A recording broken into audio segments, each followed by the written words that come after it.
Have you guys ever been to a haunted house?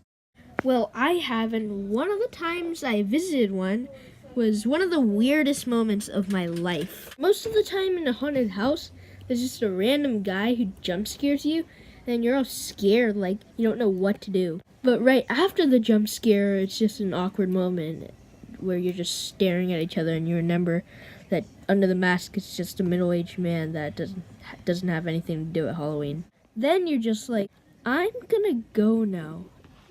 And then you just walk away. Try not to make eye contact. Well, I went to a haunted house with my friend Brian, and he came along with his sister. And we went to a kind of Halloween festival thing, and it had this haunted house we could go to. So we went there. The haunted house was huge, and it had these really big, I'm kidding. It was actually really small. It looked like this.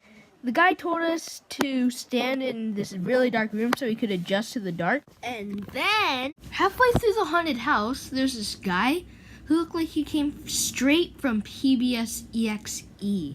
This was too much for Brian. You can't blame him. I mean, come on. He's just a little kid, and there's this giant guy in a weird costume just staring at you.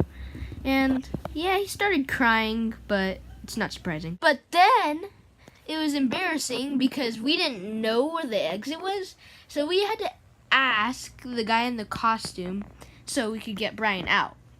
After we dropped Brian off, me and his sister went into a glass maze thing, and let's just say when we got in there, we got just a little bit lost.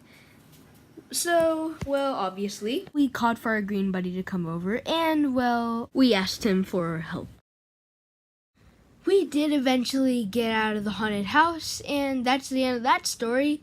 Have you ever been stuck in a haunted house with a guy in green? Let us know in the comment section below. Have fun and subscribe.